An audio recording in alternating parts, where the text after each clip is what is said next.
Who threw the first brick at Stonewall? Some say it was Stormy DeLavier. Marsha P. Johnson. Sylvia Rivera. It's a question that calls attention to overlooked LGBT elders, but also... Jason Mraz threw the first brick at Stonewall. Judy Garland threw the first brick. Scarlett Johansson. It's become an inside joke about queer icons and straight allyship. 50 years after the police raided the Stonewall Inn and its patrons mounted a resistance on the street outside, I still didn't know the answer to this question. Who threw the first brick at Stonewall? What I did know is that I had heard this story over and over again. The gay rights movement was born in 1969 at a beloved gay bar called the Stonewall Inn. The Stonewall riot began when a drag queen, bereft by the death of Judy Garland, threw a brick at a police officer. The riot culminated in a Rockette-style kick line of drag queens facing down tactical police in riot gear. It's a beautiful story, but it's not exactly true. So, I gathered some people who were at Stonewall in 1969, some historians who had spent years studying LGBT history, and some contemporary queer writers to ask them, what's wrong with this account of Stonewall? They helped me break it down bit by bit. It didn't begin at Stonewall. Before Stonewall, we had the Daughters of Bilitis, we had the Mattachine Society. There was the sip-in at Julius's. And the movement in the world dates back to 1897 in Berlin with the founding of Magnus Hirschfeld's organization, which was the first gay rights group. So if gay rights didn't begin at Stonewall, why was Stonewall important? Because it led to the creation of the gay liberation movement. Gay Liberation Front was born out of the ashes of Stonewall. Gay Liberation Front is literally why we have everything we have today. They planned a march on the first anniversary of Stonewall. And people forget that there were 3 pride parades. I was at the one in Los Angeles in 1970. We had a big jar of Vaseline on a float. It was a really in-your-face float. Oh, wow. Now here's a fundamental question about Stonewall. Was it a riot? And what we did is we were cheering and dancing in the street. That's not a riot.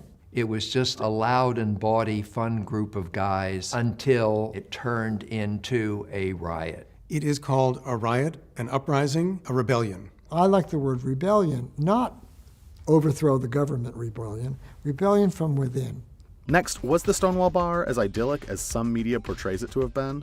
The Stonewall Inn was a safe haven for the queer community. But it was a dump. It was a hellhole. Dirty, rundown, mafia run. A mafia sleazy bar, and they watered down drinks. Watered down drinks. There was a much better bar called the Cherry Lane. The 10th of always. Cookies. So the Stonewall Inn was neither New York's only gay bar, nor an especially beloved institution. Now, let's talk about that drag queen who started it all. They said that she threw the first shot glass at Stonewall, and it was the shot glass heard around the world. One of the persistent myths about Stonewall is that Marsha threw the first cocktail glass. Marsha herself said in an interview that I did with Marsha, I didn't get there until 2. I was uptown. I didn't get downtown until about 2 o'clock, because when I got downtown, the place was already on fire and it was a raid already. Marsha P. Johnson's friend and fellow activist Sylvia Rivera is also sometimes credited with starting Stonewall. Sylvia Rivera is known for throwing the first bottle at the Stonewall riots. Sylvia Rivera herself said in 2001, I have been given the credit for throwing the first Molotov cocktail, but I always like to correct it. I threw the second one. I did not throw the first one. First of all, that comment was probably tongue-in-cheek. Second of all, it's not certain that Molotov cocktails were thrown at all. Regardless of what Rivera and Johnson did at Stonewall, their impact on the trans and gay movements can't be overstated. When I see people saying Marsha and Sylvia were the ones who threw the first bricks, I want to remember them in a way that feels honest, because their legacies extend far beyond that night. However, there was a gender nonconforming person that several witnesses credit with catalyzing Stonewall. She was very butch and she was tough, and the police were being rough with her, and she was really fighting back. We have 4 independent accounts who said that this woman's fight with the police is what tipped the scales and set it all off. She called out to the crowd, "What are you doing? Why are you just standing there? Why don't you do something?" Some people say that woman was Stormy DeLavier, a lesbian who worked as a bouncer at the time. DeLavier sometimes took credit and sometimes denied her role, but so far there's been no conclusive proof of who exactly that butch woman at Stonewall was. And now, ladies and gentlemen, Judy Garland.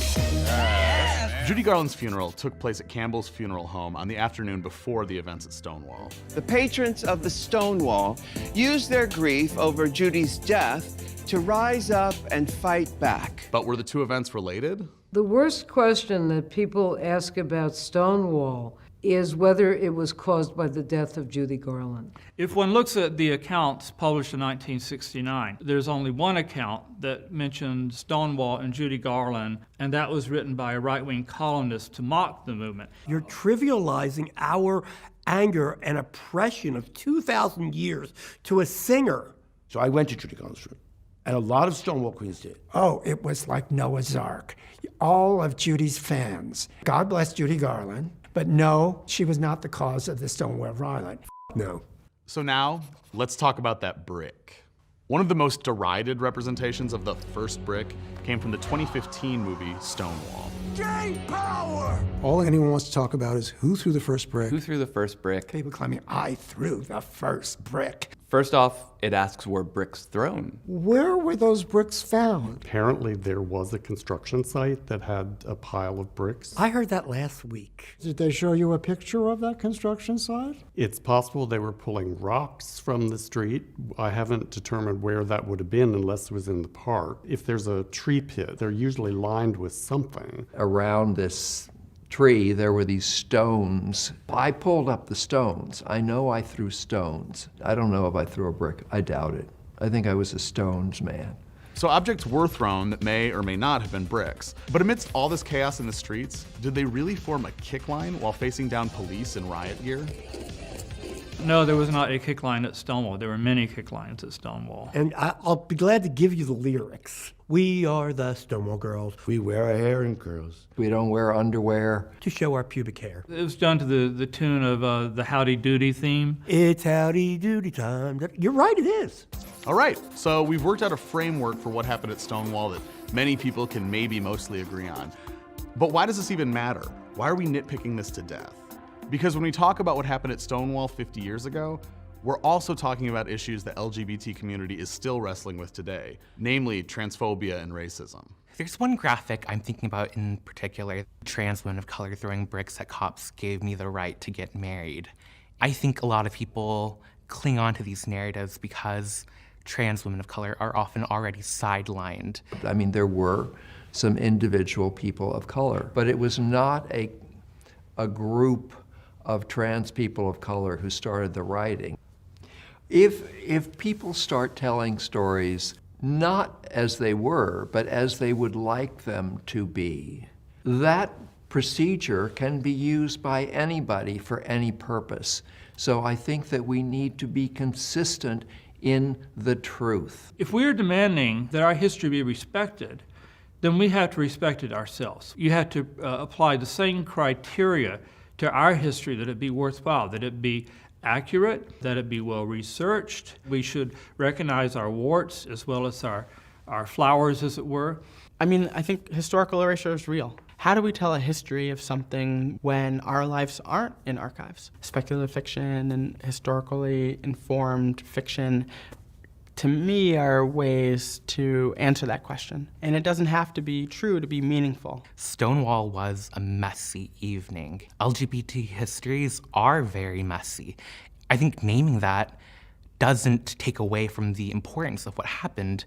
I don't think anyone threw the first brick at Stonewall. And at this point, I don't care who threw the first brick. Oh, I don't think it matters. And it doesn't matter. Like, it doesn't matter. It's okay that we don't know. If it wasn't a brick, it was a rock. If it wasn't a rock, it was a purse. If it wasn't a purse, it was a shoe.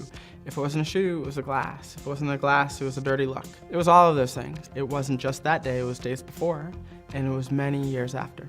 It's 50 years later, and we still can't agree on exactly what happened that night. But that's all right. Stonewall was about people reclaiming their own narratives from those that told them they were sick or pitiful or didn't even exist.